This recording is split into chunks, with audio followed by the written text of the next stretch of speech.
स्वागत है आप सभी का एबी स्टार न्यूज में। मैं हूं आपके साथ जुबैर चौधरी। वक्त तो चला यूपी का बुलेटिन अपना उत्तर प्रदेश का, जहां सबसे पहले बात करेंगे बीजेपी की पहली लिस्ट की। बता दें कि लोकसभा चुनाव को लेकर बीजेपी ने पहली लिस्ट जारी कर दी है, जहां चुनाव के लिए बीजेपी ने 195 उम्मीदवारों की अपनी पहली लिस्ट जारी की है। इसमें यूपी की 51 लोकसभा सीटों पर उम्मीदवारों के नाम की घोषणा कर दी गई है और इसमें पीएम मोदी वाराणसी से चुनाव लड़ेंगे। बीजेपी ने अपनी पहली लिस्ट में 34 केंद्रीय मंत्रियों को चुनाव में उतारने का ऐलान किया है। उत्तर प्रदेश में 51 उम्मीदवारों में से 4 नए चेहरे मैदान में हैं। इसमें श्रावस्ती से साकेत मिश्रा, अंबेडकर नगर से रितेश पांडे, जौनपुर से कृपा शंकर सिंह और नगीना से ओम कुमार को टिकट मिला है। दरअसल वाराणसी सीट से प्रधानमंत्री नरेंद्र मोदी लगातार तीसरी बार चुनाव लड़ेंगे।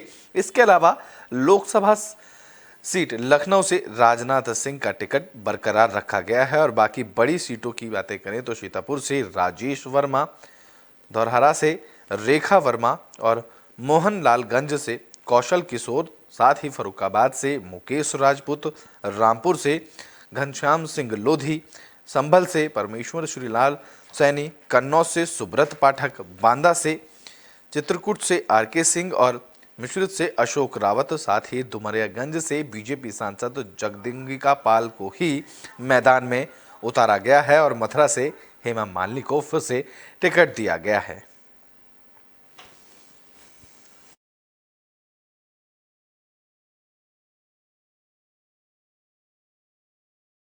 बात अब गोरखपुर की कर लेते हैं, जहां सीएम योगी आदित्यनाथ ने गोरखपुर के मंदिर परिसर में जनता दरबार लगाया। तो गोरखपुर में मुख्यमंत्री योगी आदित्यनाथ ने जनता दरबार लगाया। बता दें कि गोरखनाथ मंदिर में सीएम योगी आदित्यनाथ की तरफ से जनता दरबार लगाया गया, जहां पर सीएम योगी ने लोगों की समस्याएं सुनी। इस दौरान कई जिलों से फरियादी अपनी फरियाद लेकर मौके पर पहुंचे, जहां सीएम योगी आदित्यनाथ ने अधिकारियों को जल्द से जल्द लोगों की समस्या के निस्तारण के निर्देश दिए।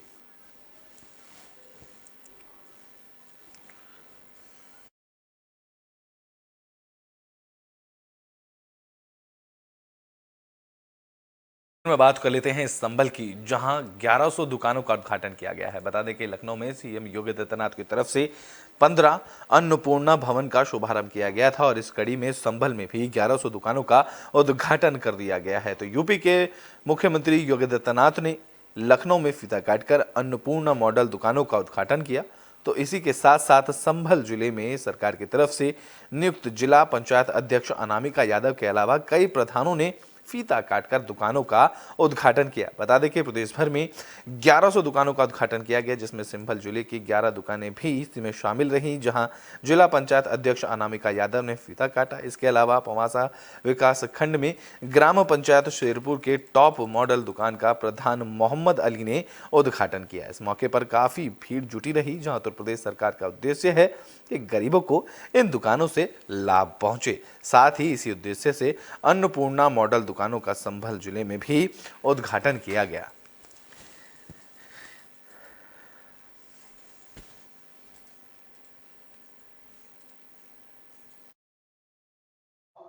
ये हमारे गांव के और हमारे सभी के लिए बड़ी खुशी की बात है।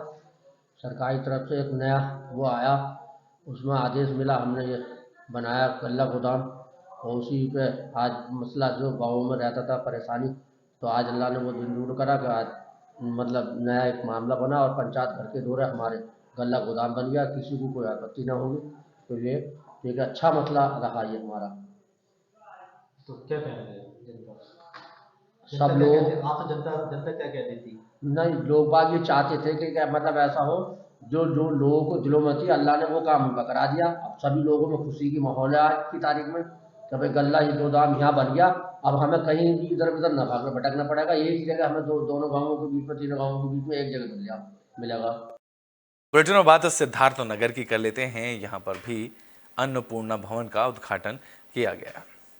तो सिद्धार्थनगर में भी योगी सरकार की तरफ से अन्नपूर्णा भवन का उद्घाटन किया गया, जहां मुख्यमंत्री योगी आदित्यनाथ ने वर्चुअली माध्यम से ई बैंकिंग सेक्यूल युक्त ई पास मशीन का लोकार्पण भी किया। इस मौके पर विकास खंड बर्डपुर के ग्राम सभा भगवानपुर में बने अन्नपूर्ण भवन का उद्घाटन किया गया, जहां मुख्य अतिथि विधायक श्यामधनी राही ने फीता काटकर अन्नपूर्ण भवन का उद्घाटन किया। इस दौरान श्यामधनी राही ने कहा कि अब ग्रामीणों को राशन लेने के लिए कोटेदार के यहां नहीं जाना पड़ेगा। अब राशन अन्नपूर्णा भवन से जनता को मिलेगा। कोटद्वार चाहे तो बाकी सामान भी यहीं से बेच सकता है। राशन में अब किसी भी तरह की कोई घटलौती नहीं हो सकेगी।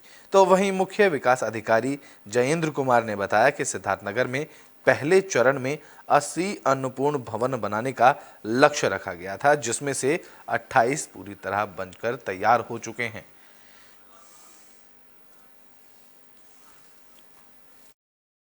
किया था, इनमें से 75 पे काम शुरू हो गया। 4-5 जगह पर जमीन का इश्यू है, उसको हम रिजॉल्व करा रहे हैं और उनमें से लगभग 28 हमारे कंप्लीट हो गए हैं, बाकी निर्माणाधीन है, जो हमें उम्मीद है कि हम इस मार्च महीने में उनको पूरा कंप्लीट। सर, अन्नपूर्णा भवन मतलब जनपद के सभी ग्राम पंचायतों में लक्ष्य है। पहले फेज में 2023-24 का जो फाइनेंशियल ईयर था, इससे मनरेगा के तहत 80 हम लोगों ने चिन्हित किए थे। जो आगे आने वाले साल रहेंगे उसमें और ग्राम पंचायत चिन्हित की जाएंगी और ऐसी जगह चिन्हित किया जाएंगी जहाँ पर जो गांव के करीब हो और जहां पर जो इसका मटेरियल है वो आसानी से आ जा सके। सर, अनाज के अलावा अन्नपूर्णा भवन में और कौन सी सुविधाएं? वहाँ जन सेवा केंद्र के रूप में भी अन्नपूर्णा भवन काम करेगा और भी जो गांव की जरूरत की वस्तुएं हैं वो कोटेदार के माध्यम से प्राप्त होंगी। राशन दुकानें होती थी तो लोगों को आने जाने में बड़ी कठिनाइयाँ होती थी, लेने में कठिनाइयाँ होती थी और तमाम प्रकार के उनके ऊपर लांछन लगता था। तो माननीय नरेंद्र मोदी प्रधानमंत्री जी, परम पूज्य योगी आदित्यनाथ महाराज जी के इस कार्यकाल में अन्नपूर्णा भवन उस ग्राम सभा में बनवा करके और वहाँ मशीन लगवा करके जो घटतौली हुआ करता था उसको रोकने के लिए, क्योंकि जो लाभार्थी आएगा वो अपना अंगूठा लगाएगा, उसमें पर्ची निकलेगी और जो उसका यूनिट होगा उसी अनुसार उतना ही राशन उसको मिलेगा। इसी नाते आज जो यहाँ माननीय परम पूज्य योगी आदित्यनाथ महाराज जी लखनऊ से लोक भवन में से उन्होंने जो वर्चुअल आज ये अन्नपूर्णा भवनों का बुलेटिन बात शाहजहांपुर की कर लेते हैं, जहां मंत्री सुरेश कुमार खन्ना ने पैदल ही पूरे शहर का भ्रमण किया। तो शाहजहांपुर में जाम की समस्या को देखते हुए संसदीय कार्य मंत्री सुरेश कुमार खन्ना ने शहर का भ्रमण किया, जहां उन्होंने नगर निगम के अधिकारी, कर्मचारियों, ट्रैफिक पुलिस और व्यापारी नेताओं के साथ गोविंदगंज से सदर बाजार होते हुए बहादुरगंज तक पैदल मार्च किया। इस दौरान उन्होंने सभी दुकानदारों से अपने दुकान के आगे अतिक्रमण न करने और वाहन को पार्किंग स्टैंड पर ही खड़ा करने का अनुरोध किया, जिस पर सैकड़ों दुकानदारों ने पार्किंग स्टैंड की मासिक रसीद भी कटवाई और दुकान के आगे रोड पर अतिक्रमण न करने का आश्वासन दिया। इस दौरान उन्होंने जनता की समस्याएं भी सुनी और इसका निवारण भी करवाया।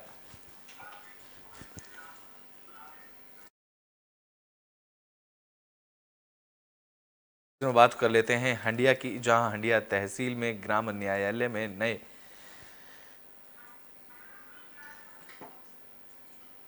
तो प्रयागराज के हंडिया तहसील में ग्राम न्यायालय के नए न्याय अधिकारी की नियुक्ति की गई है, जहां मनोज भास्कर ने न्याय अधिकारी ग्राम न्यायालय का पदभार संभाला है। इस दौरान उन्होंने हंडिया तहसील क्षेत्र में भ्रमण कर जायजा लिया, जहां उन्होंने कहा कि ग्राम न्यायालय के शुरू होने से हंडिया क्षेत्र के लोगों को काफ़ी सुविधा मुहैया की जाएगी, जिससे कि लोगों को जिले में जाने की ज़रूरत नहीं पड़ेगी।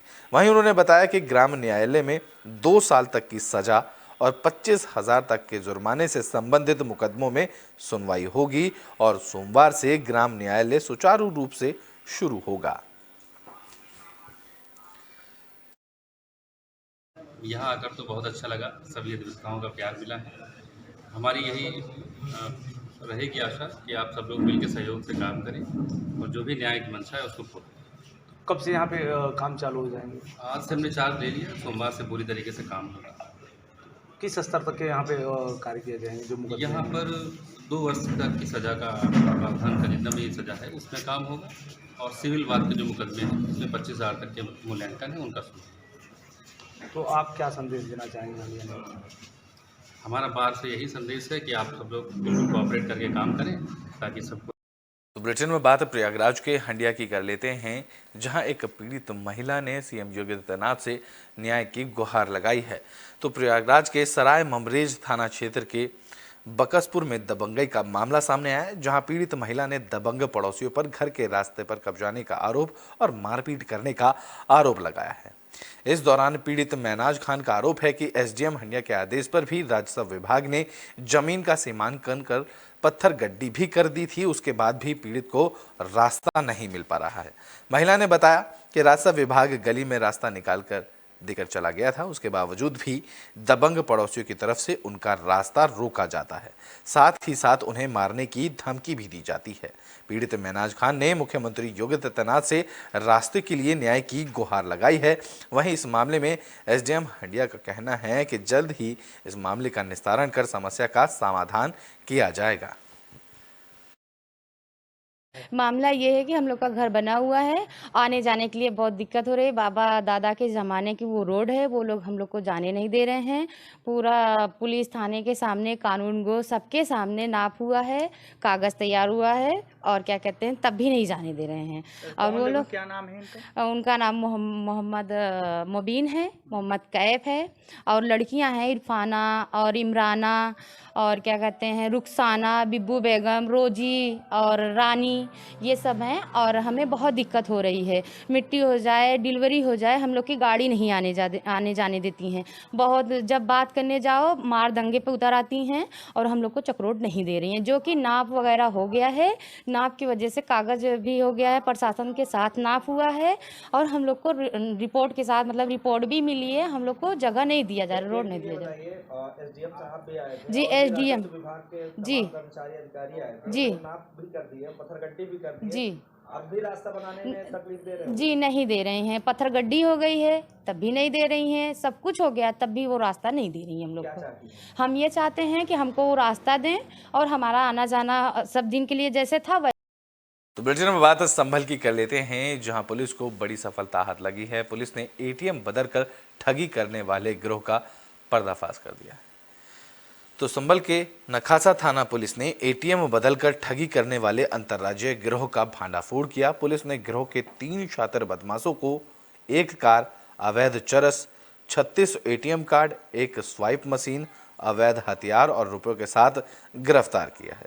पूछताछ करने पर आरोपियों ने बताया कि जिन लोगों का एटीएम यूज करना नहीं आता, यह लोग धोखे से उनका एटीएम बदल देते हैं और स्वाइप मशीन से पैसे उनके अकाउंट में ट्रांसफर कर लेते थे और फिर साइबर कैफे पर जाकर बार कोड के माध्यम से साइबर कैफे वाले का कमीशन देकर उससे कैश ले लेते थे। बता दें कि इस गिरोह को दिल्ली, गाजियाबाद, मुरादाबाद, बरेली में भी इस तरह की घटनाओं को अंजाम दिया जा चुका है। थाना नखासा पुलिस द्वारा एटीएम कार्ड बदलकर ठगी करने वाले अंतर्राज्यीय गिरोह के सदस्यों को गिरफ्तार किया गया है तथा गिरफ्तार अभियुक्तों के कब्जे से 1 होंडा कार सिविक तथा 150 ग्राम अवैध चरस एवं विभिन्न बैंकों के 36 एटीएम, 1 स्वाइप मशीन, 1 नाजायज चाकू, साथ ही लगभग 13,000 रुपये भी बरामद किए गए हैं। गिरफ्तार अभियुक्तों के नाम राहुल पुत्र संतराम निवासी थाना करावल दिल्ली तथा दूसरा आकाश पुत्र महावीर सिंह निवासी जौहरीपुर थाना गोकुलपुरी दिल्ली एवं तीसरा अनिल चौहान पुत्र भगवान दास चौहान निवासी शिवनगर थाना अलीगंज जनपद बरेली हैं। ये अभियुक्त अन्य मुकदमों में भी विभिन्न जगहों से वांछित थे एवं इनका एक बड़ा आपराधिक इतिहास है। इनके अन्य कृत्यों की जांच करते हुए प्रकरण में अग्रिम कठोर विधि कार्रवाई की जाएगी। बात तो फर्रुखाबाद की कर लेते हैं, जहां करंट लगने से 2 गौवंशों की मौत का मामला सामने आया है। तो फर्रुखाबाद में बिजली के पोल से चिपककर 2 गौवंशों की मौत का मामला सामने आया। बता दें कि कोतवाली फतेहगढ़ क्षेत्र के गाड़ी खाना क्षेत्र में बिजली के पोल में करंट उतर गया। इस दौरान बिजली के पोल से चिपककर 2 गौवंशों की मौत हो गई। तो वहीं स्थानीय लोगों ने बिजली विभाग को मामले की सूचना दी। तो इस दौरान गौवंश की मौत पर गौरक्षा दल, विद्यार्थी परिषद के लोग भी मौके पर पहुंचे, जहां उन्होंने बिजली विभाग से पोल को सही करने की भी मांग की।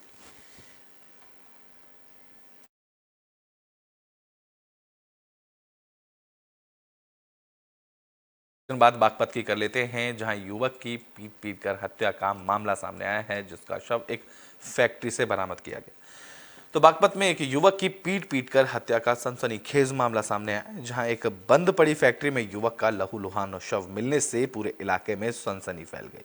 दरअसल पूरा मामला बड़ौत कोतवाली क्षेत्र के बड़ौत बड़का गांव स्थित एक फैक्ट्री का है, जहां एक शव लहूलुहान हालत में फैक्ट्री में पड़ा मिला। शव के सर और गर्दन पर चोट के गहरे निशान भी मिले। जहां सूचना पर पहुंची पुलिस ने शव को कब्जे में लेकर पोस्टमार्टम के लिए भेजा, जिसके बाद पूरे मामले की जांच पड़ताल शुरू की गई। युवक की पहचान बड़ौत के काशीराम कॉलोनी निवासी नासिर के रूप में हुई है।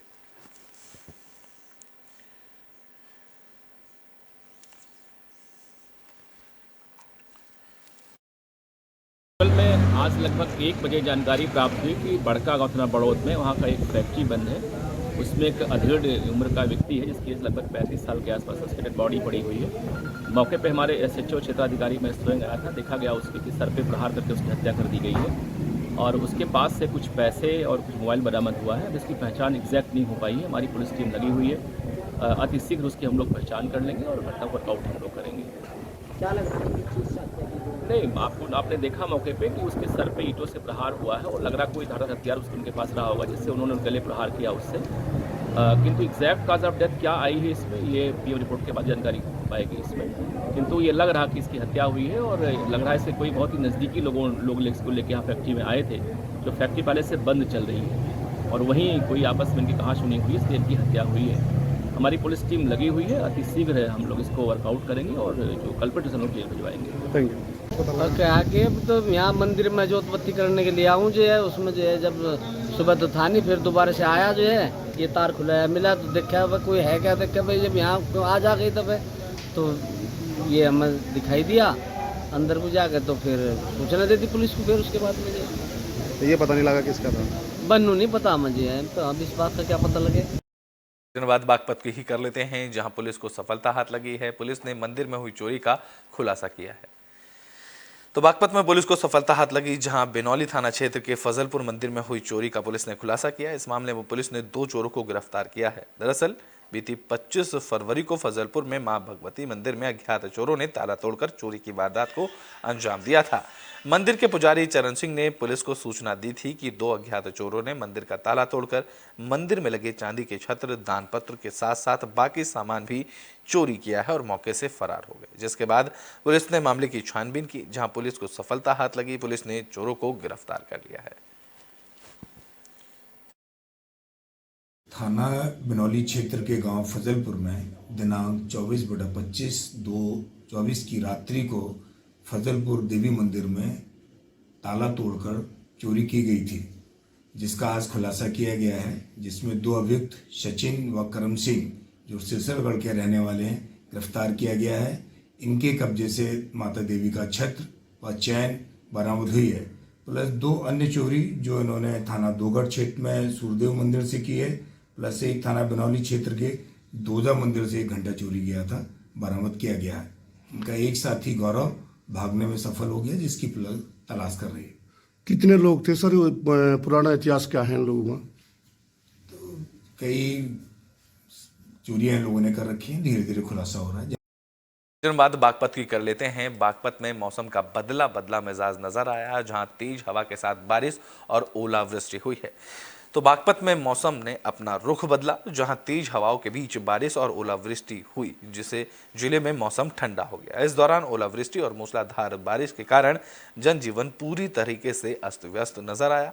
इतना ही नहीं, ओलावृष्टि से नेशनल हाईवे पर कई गाड़ियों के शीशे भी टूट गए। बता दें कि ओलावृष्टि और मूसलाधार बारिश के कारण सरसों, गेहूं और गन्ने के साथ साथ बाकी फसलों को भी भारी नुकसान पहुंचा है।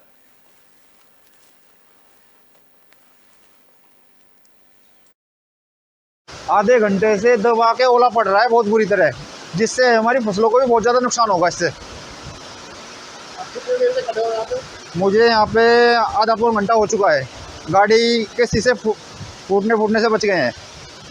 लगभग कितना टाइम हो गया ओला? कम से कम हो चुका है आधा घंटा। फसलों को गेहूं की फसल कटाई भी आ रही है आगे। तो यूपी के बुलेटिन अपना उत्तर प्रदेश में अभी के लिए बस इतना ही। देश और दुनिया की तमाम खबरों के लिए देखते रहें एबी स्टार न्यूज़।